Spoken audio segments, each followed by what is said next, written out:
America அதே போன்று இஸ்ரேலை உடனடியாக அரபு இஸ்லாமிய நாடுகள் எச்சரிக்க வேண்டும். நீங்க செய்யற வேலையால நாங்க தான் அடி வாங்குவோம், எங்க ஏரியாவுக்கு தான் அடிப்பாங்க, எனவே அதை உடனே நிறுத்துங்க என்று சொல்லி நீங்கள் அமெரிக்காவை எச்சரிக்க வேண்டும் என்று சொல்லி உடனடியாக நாங்கள் அறிவித்தல் விடுக்கிறோம். இது ஒரு பரந்துபட்ட யுத்தமாக மாறுவதற்கான வாய்ப்புகள் இருக்கிறது. தாக்குதல் தொடர்பாக இருந்தால் ஈரான் பிராந்தியம் முழுவதும் இருக்கக்கூடிய எண்ணெய் வயல்கள் மீது தாக்குதல் நடத்தும், LNG தயாரிப்புகள் மீது தாக்குதல் நடத்தும், எல்லா சேவை நிறுவனங்கள் மீதும் தாக்குதல்களை நடத்தும். எனவே அந்த நிலைமைக்கு நாங்கள் போனால் கிட்டத்தட்ட $200 அளவுக்கு எண்ணெய் விலை உயரக்கூடும். இப்படி ஏற்பட்டால் அமெரிக்காவால் இதை தாங்க முடியுமா என்பதுதான் தற்போது IRGC விடுத்திருக்கக்கூடிய மிகப்பெரிய எச்சரிக்கை மணியாக இருக்கிறது. எனவே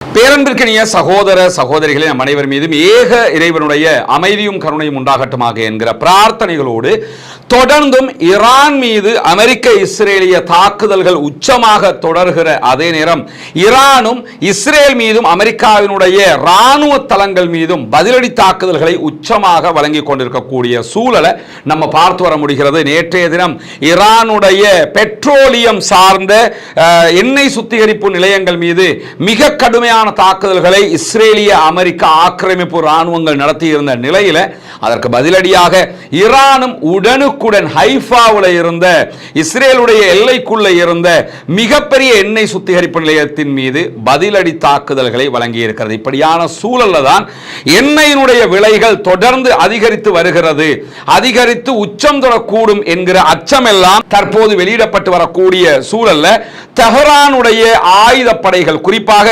தற்போது தெஹ்ரானுக்குள்ள ஈரானுக்குள்ள நடக்கக்கூடிய விவகாரங்களை ஊடகங்களுக்கு பேசுவதற்கு பொறுப்பாக இருப்பவர்கள் ஹாத்தமுல் அன்பியா படைப்பிரிவை சேர்ந்தவர்கள். IRGC-னுடைய அதே போன்று ராணுவத்தினுடைய நாட்டினுடைய ராணுவம், அதே போன்று IRGC இஸ்லாமிய புரட்சிகர ராணுவ பிரிவு, இந்த ரெண்டையும் ஒருங்கிணைக்கிற மாதிரி இவங்க தான் இருப்பாங்க. அந்த படைப்பிரிவு தான் இந்த ஊடக செய்திகள் எல்லாம் சொல்லுவாங்க. அந்த ஹாத்தமுல் அன்பியா படைப்பிரிவினுடைய செய்தி தொடர்பாளர் இப்ராஹிம் சொல்பகாரி பேசி இருக்கக்கூடிய செய்திகள் வெளியாகி இருக்கிறது. அதில் அவர் சொல்லும் போது என்ன சொல்றாருன்னு கேட்டா, ஈரான் எந்த இடத்திலும் பொதுமக்களுடைய சொத்துக்கள் மீது தாக்குதல்களை நடத்தவில்லை, எந்த நாட்டிலே நாங்க போய் அந்த மாதிரியான தாக்குதல்களை இதுவரை நடத்தவில்லை. ஆனால் எந்த இடத்துல எது இருக்குது துல்லியமான லொகேஷன் எல்லாம் எங்களுக்கு தெரியும். நாங்க அப்படி எந்த தாக்குதலை நடத்தல. அமெரிக்காவினுடைய ராணுவ தளங்களை இலக்கு வைக்கிறோம், அமெரிக்காவினுடைய கப்பலை இலக்கு வைக்கிறோம், அமெரிக்காவினுடைய நலன்களை தான் இலக்கு வைத்துக் கொண்டிருக்கிறோம். இஸ்ரேல் மேல தாக்குதல் நடத்துகிறோம். வேற எங்கேயும் அப்படியான தாக்குதல்களை நாங்க நடத்தல. ஆனா எங்க மேல எண்ணெய் சுத்திகரிப்பு நிலையத்தின் மீது தாக்குதல் நடத்தப்பட்டிருக்கிறது. இதற்கு நாங்க பதிலடி கொடுக்க ஆரம்பிச்சோம்னு சொன்னா பெட்ரோல் பீப்பாய்கள் $200 மேல போக வேண்டிய நிர்பந்தம் ஏற்படும். அது பரவாயில்லையா, இது அமெரிக்கா தாங்குமா என்று சொல்லி கேட்டிருக்கிறார்கள். ஏன்னா அமெரிக்காவே தாங்கலன்னா எந்த நாடுமே தாங்க முடியாம போயிடும். ஆல்ரெடி ஹொர்முஸை மூடி வச்சிருக்கிறாங்க. அதனால பெரிய தர்ம சங்கடம் ஏற்றுக்கு பின்னாடி நம்ம பார்க்க போறோம். அப்படியான சூழல்ல இதுவெல்லாம் உங்களுக்கு தேவையாடா என்று சொல்லி ஹாத்தமுல் அன்பியா படைப்பிரிவு இன்றைக்கு கேட்டிருக்கிறது. குறிப்பாக அமெரிக்காவும் ஜியோனிச சக்திகளும் இணைந்து தெஹ்ரான்ல அப்பாவி பொதுமக்கள், குழந்தைகள், பெண்கள் மற்றும் ஆண்கள் கொல்லப்படுகிற அளவுக்கு தாக்குதல் நடத்தியதை தவிர இந்த யுத்தத்தில் நீங்க எதையுமே சாதிக்கல, உண்மையிலே சாதிக்கல. இதுவரைக்கும் அவங்க ஆட்சியை கவிழ்க்கல, எதையுமே பண்ணல, இதுவரைக்கும் நீங்கள் எதையும் செய்யவில்லை. நீங்கள் சொத்துக்களை அழித்ததும் ஆட்களை கொன்றதும் தான் இந்த யுத்தத்தில் செய்தது, வேறு எதுவும் நீங்கள் செய்யவில்லை என்று சொல்லுகிற ஈரானுடைய ராணுவ பிரிவுகள் மேலதிகமாக என்ன சொல்றாங்கன்னு சொன்னா, ஈரானுடைய ஆயுதப்படைகள் இந்த பிராந்தியத்தில் மத்திய கிழக்கு முழுவதும் எங்கெங்க பெட்ரோலியம் உற்பத்தி செய்கிறார்கள் என்கிற விவரம் எங்களுக்கு தெரியும், எங்கெங்க LNG உற்பத்தி செய்கிறார்கள், கேஸ் உற்பத்தி செய்கிறாங்க என்கிறது எங்களுக்கு தெரியும், எங்கெங்க எந்த நாடுகளுடைய சேவை நிறுவனங்கள் செயல்படுகிறது என்பது துல்லியமான உளவு தகவல்கள் மூலமாக எங்களுக்கு தெரியும். ஆனாலும் இந்த எந்த ஏரியாவிலையும் நாங்கள் தாக்குதல் நடத்தல. ஆனா கண்டிப்பாக நாங்கள் தாக்குதல் நடத்த வேண்டிய நிர்பந்தத்திற்கு இப்பொழுது தள்ளப்படுகிறோம். எனவே பிராந்தியத்தில் இருக்கக்கூடிய அரபு இஸ்லாமிய நாடுகளுடைய மக்களின் நலனை கருத்தில் கொண்டுதான் நாங்கள் தாக்குதல் நடத்தாமல் இருக்கிறோம். இது இதுவரைக்கும் நாங்க பழி வாங்குற இடத்துக்கு போகல, பழி வாங்க வச்சிராதீங்க என்று சொல்லிட்டு அமெரிக்கா அதே போன்று இஸ்ரேலை உடனடியாக அரபு இஸ்லாமிய நாடுகள் எச்சரிக்க வேண்டும். நீங்க செய்யற வேலையால நாங்க தான் அடி வாங்குவோம், எங்க ஏரியாவுக்கு தான் அடிப்பாங்க, எனவே அதை உடனே நிறுத்துங்க என்று சொல்லி நீங்கள் அமெரிக்காவை எச்சரிக்க வேண்டும் என்று சொல்லி உடனடியாக நாங்கள் அறிவித்தல் விடுக்கிறோம். இது ஒரு பரந்துபட்ட யுத்தமாக மாறுவதற்கான வாய்ப்புகள் இருக்கிறது. தாக்குதல் தொடர்பாக இருந்தால் ஈரான் பிராந்தியம் முழுவதும் இருக்கக்கூடிய எண்ணெய் வயல்கள் மீது தாக்குதல் நடத்தும், LNG தயாரிப்புகள் மீது தாக்குதல் நடத்தும், எல்லா சேவை நிறுவனங்கள் மீதும் தாக்குதல்களை நடத்தும். எனவே அந்த நிலைமைக்கு நாங்கள் போனால் கிட்டத்தட்ட $200 அளவுக்கு எண்ணெய் விலை உயரக்கூடும். இப்படி ஏற்பட்டால் அமெரிக்காவால் இதை தாங்க முடியுமா என்பதுதான் தற்போது IRGC விடுத்திருக்கக்கூடிய மிகப்பெரிய எச்சரிக்கை மணியாக இருக்கிறது. எனவே எந்த நாடுமே தாங்க முடியாத ஒரு சூழலுக்கு தள்ளப்பட்டுருவாங்க. இன்றைக்கு ஜப்பான் என்ன பண்றாங்கன்னா, இந்த ஹார்முஸ் எல்லாம் மூடி இருக்கக்கூடிய காரணத்தினால இருக்கிறத வச்சு சமாளிக்கிறதுக்கு திட்டங்களை வகுத்து கொண்டிருக்கிறார்கள்.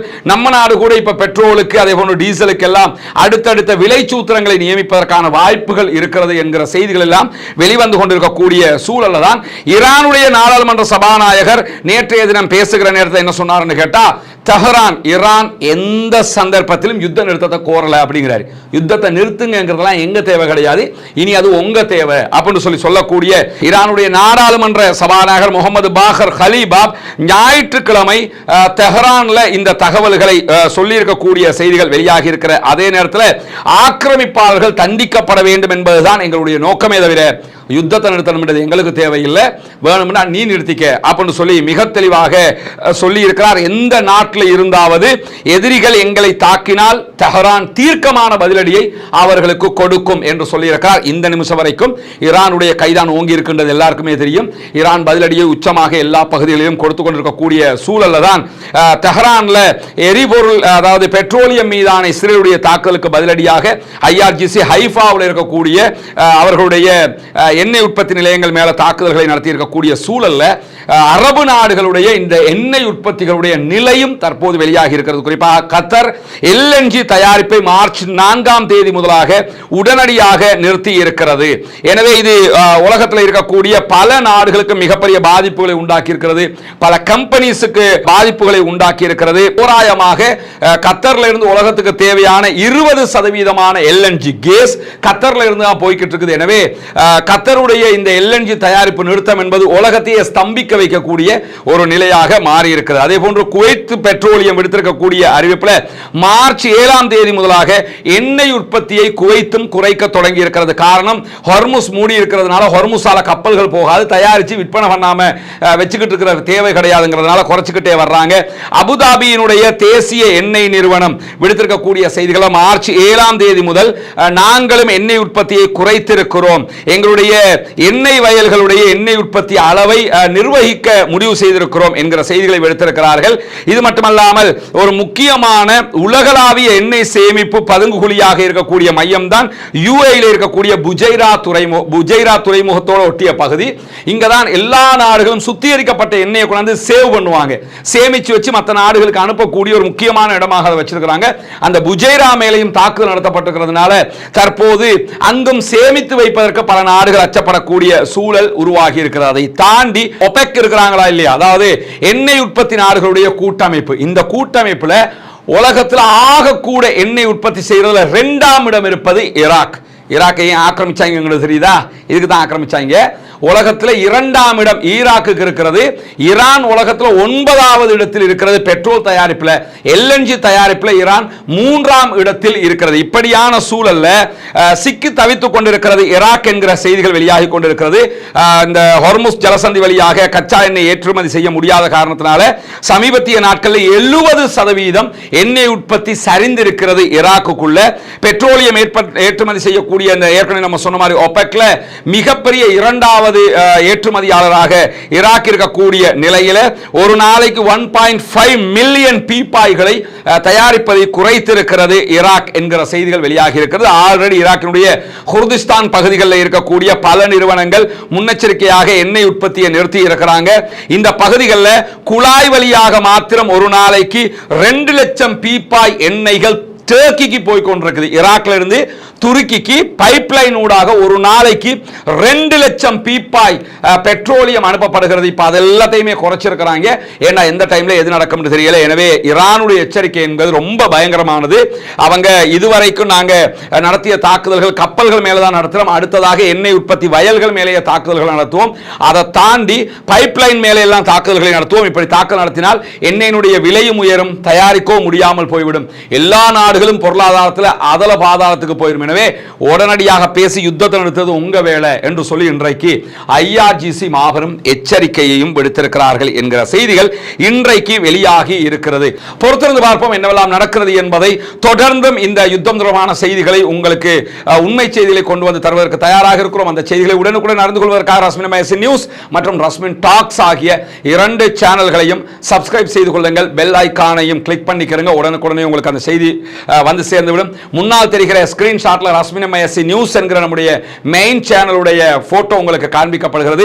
அதை சர்ச் பண்ணி நீங்க அதுல கிளிக் பண்ணிக்கிறங்க. அதே போன்று ரஸ்மின் டாக்ஸ் என்கிற நம்முடைய மற்ற சேனல் அதுலயும் நிறைய வீடியோக்களை போட்டுக்கிட்டு வர்றோம். ரெண்டுலையுமே மாறி மாறி வருகிற காரணத்தினால இரண்டையுமே சப்ஸ்கிரைப் செய்து இணைந்து கொள்ளுங்கள் என்கிற செய்திகளோடு ஒவ்வொரு வீடியோக்குங்கிற நம்முடைய டெலிகிராம் மற்றும் வாட்ஸ்அப் சேனல் இருக்குது. அதிலையும் இணைஞ்சுக்கிட்டீங்கன்னா உடனுக்குடன் இந்த செய்திகள் உங்களை வந்து அடைந்து விடும் என்கிற செய்திகளோடு ஆக்கிரமிப்பு நிறுத்தப்பட வேண்டும், மத்தியர்களுக்கு அமைதி பெற வேண்டும், முழு உலகம் அமைதி பெற வேண்டும், ஜனநாயக ரீதியாக முழு உலகின் அமைதிக்காகவும் போராடுகிற அதே நேரம் புனிதமிக்க ரமலானுடைய மாதத்தில் ஆக்கிரமிப்புகள் நீங்கி உலகம் அமைதி பெற அல்லாஹ்விடத்தில் பிரார்த்தனை செய்வோமாக. அன்பிற்கினிய சகோதர சகோதரிகளை நம் அனைவர் மீதும் ஏக இறைவனுடைய அமைதியும் கருணையும் உண்டாகட்டுமாக என்கிற பிரார்த்தனைகளோடு, நமக்கெல்லாம் தெரியும் கடந்த ரமலானுடைய மாதத்தில் இஸ்லாத்தை ஏற்றுக்கொண்ட ஒரு 14 குடும்பங்களுக்கான வீடுகளை கட்டுகிற ஒரு பணியை நம்ம ஆரம்பிச்சிருந்தோம். அல்லாஹ்வினுடைய உதவியால் நீங்கள் செய்த தான தர்மங்கள் ஜகாத் நிதிகளால் அல்ஹம்துலில்லாஹ் 5 குடும்பங்களுக்கான வீடுகள் முழுமையாக கட்டி கொடுக்கப்பட்டு அவர்களுடைய கைகளிலேயே ஒப்படைக்கப்பட்டு விட்டது.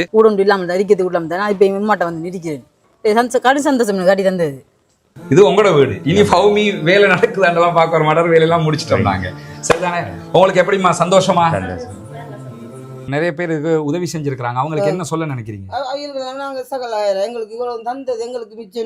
துவா செய்யுங்க. சரியா? தொழுகை நோன்பு அதுகளை எல்லாம் ரொம்ப கடைப்பிடிச்சு கொள்ளணும். மார்க்க விஷயங்கள் தானே. அல்லாட்ட நம்ம உலகத்துக்கு எங்களால் முடிஞ்சதை நாங்கள் செஞ்சிட்டோம். மறுமைக்கு நீங்கள் தான் தேடிக்கொள்ளணும். சரிதானே? இந்த வீடு கட்டி முடிஞ்சதோட நாங்கள் வர்றோம். அவங்களோட மனைவி வந்துட்டாங்க வீட்டுக்கு. கேட்கும்போது என்ன சொன்னாருண்டா, நான் இதுக்கு தான் நினைப்பேன், அந்த வீடு நீங்கள் கட்டி தந்துட்டீங்க, எனவே நாங்கள் இனி சந்தோஷமாக இருப்போம். என் பிள்ளைகள் இப்போ நிம்மதியாக பழக்கக்கூடிய அளவுக்கு நிம்மதியாடி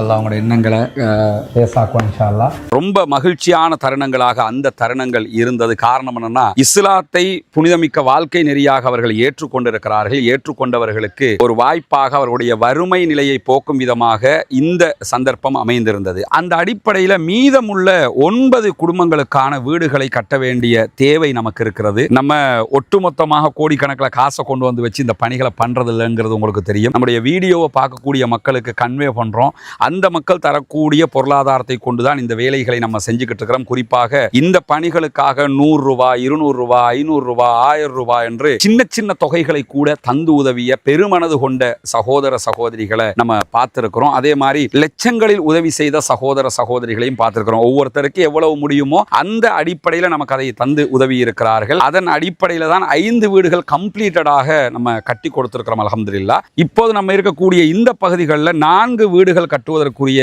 ஏற்பாடு நடந்து கொண்டிருக்கிறது. 2 வீடுகளுக்கான அத்திவாரம் போட்டிருக்கிறோம். இந்த அத்திவாரம் தித்வா புயல் வர்றதுக்கு முன்னாடி போட்டது. புயல் வந்ததோடு அந்த புயல் பணிகள் அந்த வேலைகளால் நமக்கு இதெல்லாம் நிறுத்தி இருந்தோம். அதனால தான் நம்ம விளம்பரங்களும் அது தொடர்பாக எங்கேயுமே போடலை.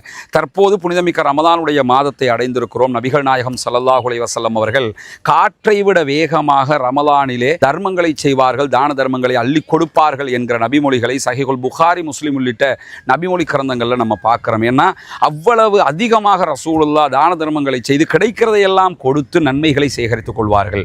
அதே நேரத்தில் அல்லாஹு தஆலா திருமறை குர்ஆனில் ஜகாத்து பெறுகிற கூட்டத்தினரை பற்றி 8 கூட்டத்தினருக்கு நீங்கள் ஜகாத்து வழங்க முடியும் என்று சொல்லும்போது அதிலே ஒரு கூட்டத்தினராக முஅல்லஃபத்துல் குலூப், இஸ்லாத்தின் பால் உள்ளங்கள் ஈர்க்கப்படுகிறவர்கள் என்கிற ஒரு பிரிவினரையும் நமக்கு காட்டி தருகிறான்.